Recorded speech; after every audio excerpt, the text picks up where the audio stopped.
वहीं शिवसेना के प्रवक्ता संजय राउत ने कहा है कि आदर्श हाउसिंग घोटाला जैसे मामले में केवल मुख्यमंत्री के इस्तीफा देने से काम नहीं चलेगा। इस मामले में और भी कड़ी कार्रवाई होनी चाहिए। कांग्रेस ने कोई मेहरबानी नहीं की है।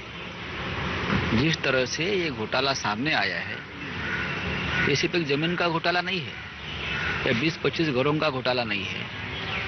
महाराष्ट्र के नहीं, पूरे देश की जनता के भावना से जुड़ा हुआ विषय था। जो कारगिल में जो शहीद हुए हैं, उनकी विधवाओं का एक जमीन थी, वो आपने उसके ऊपर आपके इमारत बनती है, आप भर लेते हैं, बांट लेते हैं, मिल बांट के खाते हैं।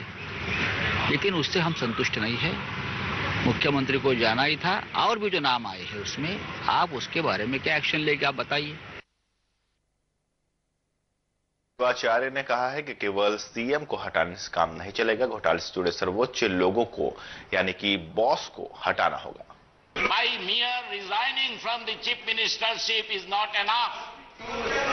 There is a need for a thorough probe. Thorough probe.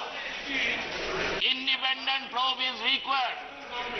And those who are responsible, maybe political bosses, they should be punished.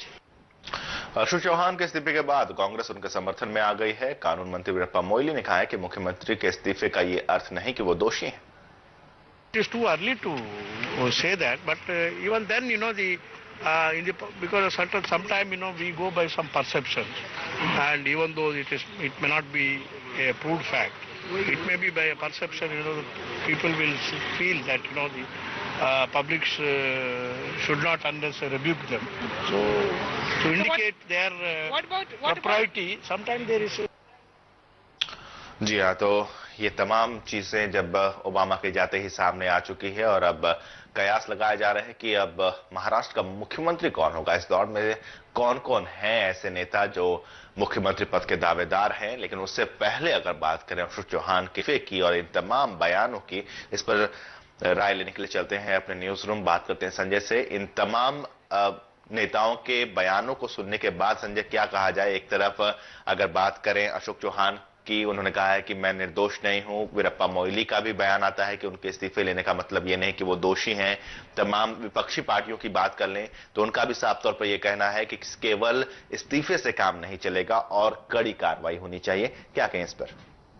जैसे कि ये पहले से ही कंफर्म था कि सिर्फ तब तक ही सीएम चौहान कुर्सी पे हैं जब तक कि बराक ओबामा दिल्ली में है या भारत में है। और जैसे ही भारत से ओबामा की विदाई हुई, वैसे ही सीएम की कुर्सी से चौहान की विदाई हो गई। अभी 5:30 बजे सोनिया गांधी के घर पे एक बैठक होने वाली है जिसमें कांग्रेस के सभी वरिष्ठ नेता शामिल होंगे और वहां पे ये तय होगा कि कौन सा अगला व्यक्ति मुख्यमंत्री बनेगा। यानी महाराष्ट्र के मुख्यमंत्री की दौड़ में शामिल जितने भी बड़े नाम है, खासतौर पे अगर मैं आपको बताऊं तो चाहे वो पृथ्वीराज चौहान की बात करें या सुशील कुमार शिंदे या बाला साहब पाटिल या फिर नारायण राणे, विलासराव देशमुख या बाले साहब थोराट, कई ऐसे ये नाम है जिनके अलग अलग कारण हैं सीएम बनने के। लेकिन कई ऐसे निगेटिव पॉइंटेड भी हैं, नकारात्मक पहलू भी हैं जिनके कारण इनके सीएम बनने पे एक प्रश्न चिन्ह लगा है। हम इस पे एक एक करके चर्चा करेंगे।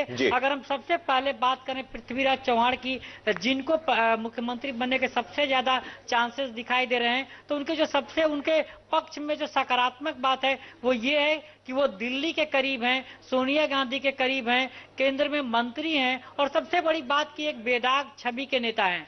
लेकिन जो उनके साथ निगेटिव पॉइंट है वो ये है कि एनसीपी के साथ उनका 36 का आंकड़ा है और एनसीपी कभी नहीं चाहेगी कि पृथ्वीराज चौहान सरकार बनाए।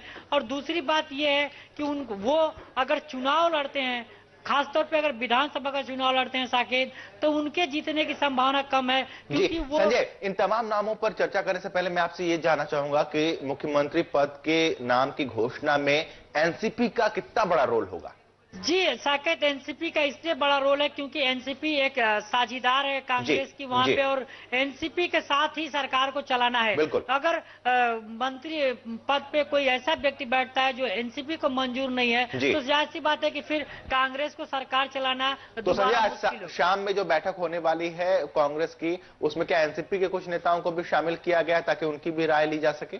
जी साकेत, अभी इस एनसीपी के किसी भी नेता को इस बैठक में अभी शामिल नहीं किया गया है। इस बैठक में प्रणब मुखर्जी, ए.के. एंटनी, अहमद पटेल, सोनिया गांधी, राहुल गांधी जैसे नाम है जो शामिल होंगे और वो इस बात पे चर्चा करेंगे कि कौन सा व्यक्ति महाराष्ट्र का मुख्यमंत्री बनेगा। जो सबसे बड़ी बात है कि राहुल गांधी का एक बयान आया है और उन्होंने कहा है कि साफ छवि का नेता वहां का मुख्यमंत्री बनेगा, एक ऐसा नेता मुख्यमंत्री बनेगा जो काम करने वाला नेता हो, जो बेदाग हो। तो सबसे बड़ा प्रश्न जो उठता है कि महाराष्ट्र की राजनीति में अभी जितने नाम सामने आ रहे हैं उसमें बेदाग कौन है, किसकी सभी छवि साफ है, ये एक सबसे बड़ा सवाल है। अगर इस बात को देखा जाए तो पृथ्वीराज चौहान ही एक ऐसे व्यक्ति हैं जिनकी छवि को साफ कहा जा सकता है, लेकिन उनके साथ वो सबसे बड़ी प्रॉब्लम आ रही है कि एनसीपी के साथ उनके जो रिश्ते हैं वो बेहतर नहीं है। वो जनता के नुमाइंदे कह सकते हैं कि महाराष्ट्र जनता में उनकी उतनी पैठ नहीं है, अगर उनको चुनाव लड़ना पड़ा तो उनके लिए मुश्किलें आ सकती हैं। तो ये कहा जा सकता है कि वो दिल्ली के नेता हैं, गांधी परिवार के करीबी हैं, लेकिन महाराष्ट्र की सरकार चलानी है और महाराष्ट्र के नेता बनना चाहिए, तो वो एक नकारात्मक बात उनके खिलाफ जा रही है। जी हाँ, बिल्कुल। तो पृथ्वीराज चौहान जो सबसे पहला नाम मुख्यमंत्री की दौड़ में शामिल है, उनके पक्ष में भी कुछ बातें जा रही है तो उनके विपक्ष में भी कुछ बातें जा रही है। अब देखना होगा कि विपक्ष का पलड़ा भारी होता है या पक्ष में जो बातें जा रही है उनका पलड़ा भारी होता है। आज शाम में इस तरह की बैठक है और इस बैठक के बाद ये साफ हो जाएगा। संजय, कब तक ये स्पष्ट कर देगी कांग्रेस के कौन बनेगा महाराष्ट्र का मुख्यमंत्री? जी साकेत, ये शाम की बैठक में क्लियर हो जाए, क्योंकि मुख्यमंत्री का पद बहुत देर तक खाली नहीं रखा जा सकता है। उस पर निर्णय लेना कांग्रेस की मजबूरी है कि जितनी जल्दी ही उस पर निर्णय ले लिया जाएगा। एक जो अस्थिरता दिखाई दे रही है महाराष्ट्र में, वो जल्दी से जल्दी साफ हो जाएगी। तो जाहिर सी बात है कि जो शाम को 5:30 बजे बैठक होने वाली है, उस बैठक में ये महत्वपूर्ण फैसला ले लिया जाएगा। जो दूसरा सबसे बड़ा नाम आ रहा है वो है सुशील कुमार शिंदे का, जो मुख्यमंत्री रह भी चुके हैं। उनके